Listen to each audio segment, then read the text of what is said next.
Update 35 and Season 9 are coming live on June 14, and with it, lots of new content is heading our way, such as new events, feature changes, and so much more. It's news time! Hello everyone, welcome back to another Fallout 76 video. It has been a long while since I made news, and that's because honestly nothing much has been happening in the official servers, other than the same old stuff, the same type of bugs as it is. But a couple of days ago, Bethesda did some huge announcements by providing the release date for the summer patch, as well as unveiling details on Season 9, season development, the Atomic Shop updates, and more. In this news, I will also cover the upcoming Pitt Rewards Rework, as well as some news directly from the developers. I hope you're ready, let's do this! Alright, as I mentioned in the intro, Update 35 and Season 9 Dread Island are arriving mid-June on the 14th, a Tuesday. If you are wondering what are these new items, you probably guessed it right already. They are upcoming Season 9 rewards. I'm showing you a dozen of them in here.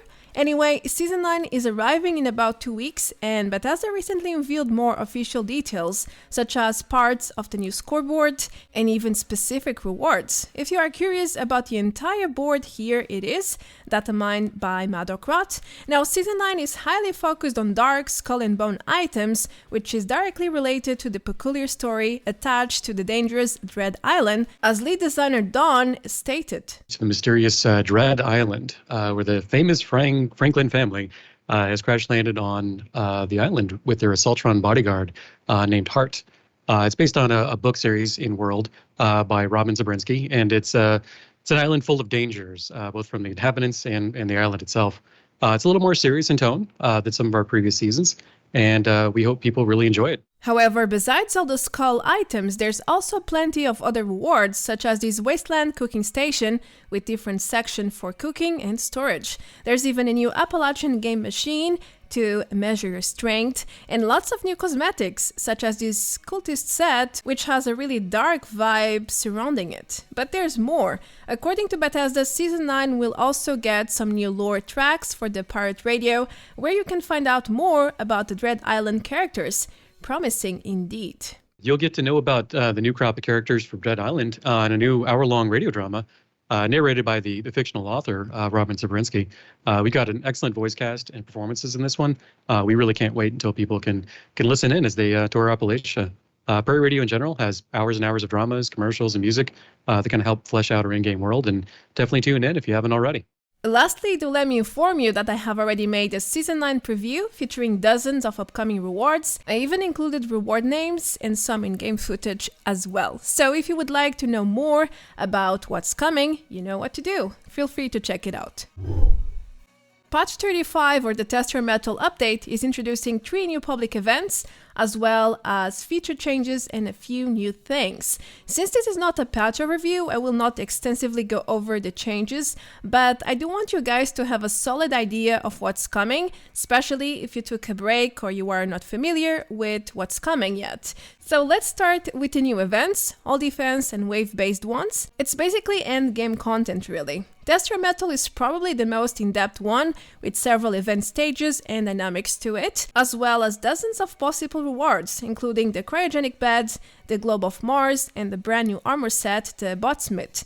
And yes, Update 35 is named after this event. Then we have the Moonshine Jamboree, a rather simple event to defend the Stylers and deliver acid to make the perfect moonshine. Sadly, this new event doesn't offer as many interesting rewards. It's basically a new Gulper mounted head and a new melee weapon with mods called the Gulper Smoker, and that's pretty much it. Lastly, we have Eviction Notice, by far the most challenging public event compared to the previous 2, where players have to face dozens of super mutants and protect a radiation scrubber. If they fail to do so, then radiation is most likely going to get the best of them. As for the rewards, players can put their hands on several 3-stars named legendary weapons. I can say they are all amazing, but there's a bloodied explosive minigun, for example, very useful for endgame, so it's definitely not all terrible.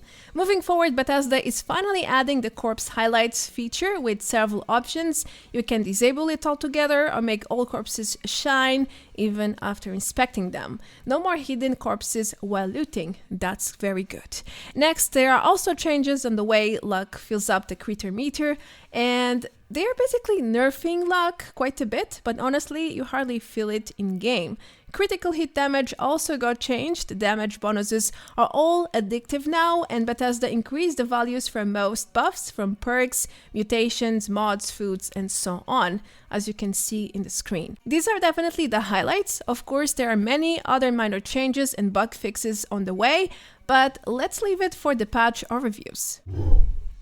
Season 9 Red Island is also bringing some fresh additions to the Fallout 1st membership. It was about time. I mean, the membership core benefits haven't received an update in a very long time.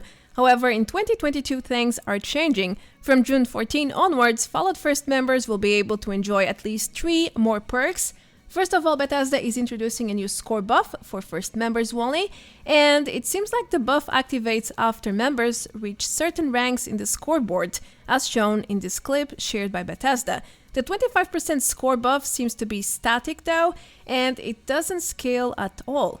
The next new perk is regarding challenges. First members will be able to access more daily and weekly challenges than no Fallout 1st members, which will help immensely with the score grind every season. Lastly, Bethesda confirmed Fallout 1st will be able to unlock even more bonus rewards every season from June onwards, mostly consumables, but I don't think they have discarded the idea to add more exclusive cosmetics either.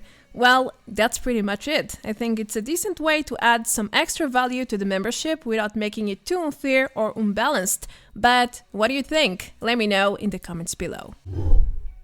Next, I want to go over a specific public test news, which is about the upcoming rework for the Pitt Rewards. Now, Expeditions the Pitt PTS has been live for a few weeks now, and the community feedback has not exactly been the best for many reasons. First of all, the Giuseppe rewards are quite unattractive. Secondly, they cost too much. And third, the direct Expeditions rewards are a joke, way inferior than Daily Ops rewards, for example. It's way too little. If you have no idea what I'm talking about, I recommend you guys check my other video here, where I explain the stamp system, cover the Pitt rewards, and calculate the amount of stamps and time you would need to unlock everything as the system currently is. It's pretty crazy. With that being said, Bethesda announced last week that they have been working on a rework for the Pitt Rewards based on community feedback. It's not clear though about what sort of rework they are working or going to introduce. Moreover, a few days ago, the lead designer Steve revealed some more details about the upcoming PTS patch, which will include the Pitt Rewards rework already. According to Steve, the team has also been working on the difficulty and scaling issues, as well as major technical difficulties reported by players during their expeditions. This new patch is scheduled for next week, most likely on Thursday or Friday, when Bethesda typically updates the public test servers. Returning to the live server news, in this week's Atomic Shop update, Bethesda brought back a bunch of nostalgic bundles, such as this Free States bundle, which went live years ago. However, this time the bundle returned with a several issue. The Free States vendor skin was nowhere to be seen for a few days, but Bethesda was quick to address the situation. First of all, the bundle was removed from the shop, and then, a few days later, a hotfix was released to restore the bundle back to normal. Right now, everyone who purchased this bundle should be able to access their Free States vendor skin as shown here. I surely have mine, I already checked, but I unlocked it a long time ago, so I might not be the best tester for this one. Anyway, if any of your items is missing, please contact Bethesda's customer support to claim what's yours. Otherwise, it might stay missing forever because no action is being done. Talking about the Atomic Shop, during Bethesda's last VOD, I spotted a few interesting revelations, such as 2 main consumer groups. That's right, last Friday the community lead, Nathaniel, mentioned that the Atomic Shop has 2 consumer groups. The realistic ones, who often seek to buy realistic and wasteland type of items, and then there's the goofy/crazy group, consisting of people who often buy the most extravagant and weird looking items out there. Listen up! We definitely see different groups of people who have different tastes as well. I always like to consider the people who like the realistic items versus kind of some of our more wacky and goofy things as two opposing factions where, you have on one hand the people who love the realistic stuff and demand more of it. And then when we do some of those, then you get the other crowd who comes out and says, we want more goofy stuff. We want more crazy stuff. Keep putting that stuff in the shop. So it's always fun to see where that balance winds up. With that in mind, I suppose now we know why Bethesda keeps releasing a little bit of everything in hopes to maintain a balance and please these two opposing parts of their player base. Frequently, I see posts or comments where players question why Bethesda updates the Atomic Shop weekly on a tight schedule. It's like religion, they always do it. While real updates are way more scarce and way more irregular. For a very long time, I also wondered the same, but now we have an official answer to all of this. According to the 76 lead monetization designer Nathan, the weekly updates happen because the Atomic Shop has a separate, dedicated team. Plus, they are basically adding new items to the game instead of full systems or new features which could generate game-breaking issues. The Atomic Shop team has way more flexibility and time to fix related issues and create content way more consistently. Check out the full explanation. So from time to time in the community, we see players sort of bring up the question of, how come the Atomic Shop gets updated as frequently as it does? And I just wanted to see if you guys are able to speak to that a little bit and maybe some of the challenges you guys face in doing so. Yeah, happy to. Why does it happen like that? I mean, it's simply because we're a different team. The Atomic Shop team is a smaller part of the whole that creates Fallout 76 and updates it and develops the amazing content that we're able to deliver to players. And that gives us a bit more flexibility, right? We're smaller. We have less risk in what we're doing. We're adding items into the game. We're not building quests, thankfully. And that gives us just way more flexibility to address those specific issues that get brought up by players. Also, we release content, the store updates every week. And in order to make sure that the store is updating every week, we have to make sure that we're putting in content in every patch. Since we're adding content in every patch, that gives us a much, quicker turnaround time on getting our fixes in. The main development team is usually so busy building the huge systems like Expeditions, the Pit, or daily ops. They don't have the same flexibility that we do to update each patch and update our items more quickly. Well, now we know why Atomic Shop issues are normally addressed in a matter of days, while some game-breaking bugs take months or even years to get fixed. Another curious news I selected for this video is about scoreboard concepts. According to lead designer Dawn, there has been a lot of boards that never left development, which, by the way, could explain the amount of ZZZ files I sometimes encounter attached to new season items. It's because they simply scrap them. Anyway, the point here is that many ideas never move forward due to the lack of logic or interest, as stated by lead designer Dawn. Listen up. We've made a lot of boards that never left development for one reason or another. And I think two that stand out to me that, myself, Jake Ridmore, and Ashley Mosley did early on were solo outings for the unsung members of the Unstoppables, the Inspector and Man-to-Man. For the Inspector board, we'd had her on a journey into the heart of a magical castle, filled with strange artifacts. In the end, though, it ended up kind of feeling like a Scooby-Doo version of Clue, which was just not the right fit for Fallout. And for Mantarand, we tried what I think, DC has tried many times with Aquaman, make that character cool and interesting on their own. Quite a bit of work later, we learned the fairly obvious lesson. Man-to-Man is not cool. Fish powers will never be cool as much as we would like to try. Before we wrap things up, I want to talk a bit about a relatively new bug which has been reported by several players already. That's how I ended up investigating it in the first place. It seems like the 76 engine is having issues rendering certain textures when there is daylight.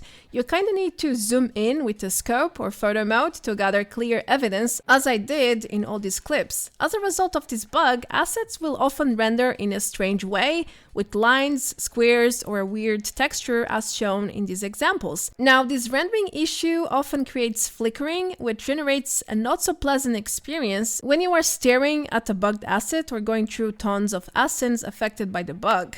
Anyway, all these clips were captured during different play sessions and using different graphic settings. So I think this is either a major engine issue or something related to graphic drivers, common to all the affected players. Anyway, I hope Bethesda will tackle this one down at some point, but it seems like a really complex issue, so if you are being affected by this one, don't expect a fix to come anytime soon, I would say.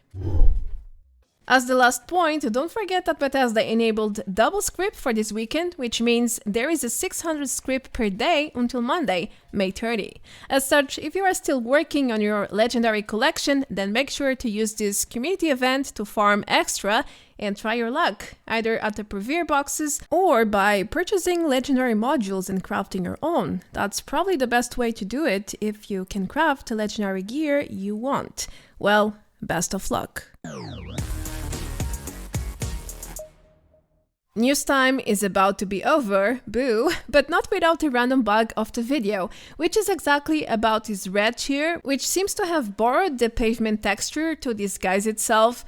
Now, that's a bug I had never seen before, since when can floor textures leak or pass on to other assets? Well, maybe since always, I wouldn't know. The magic we get to see in this game, am I right? Am I right? Probably right. Anyway, that's everything for this one. Thanks for watching. I hope I could keep you up to date with everything Fallout 76. I am Marty Branco. Feel free to leave a like, comment below, and subscribe to help the channel. And as per usual, a huge shout out to all my members and patrons. Thank you guys. Now, I will see you all very, very soon in the next one. Until then, take care. Adios. Bye bye.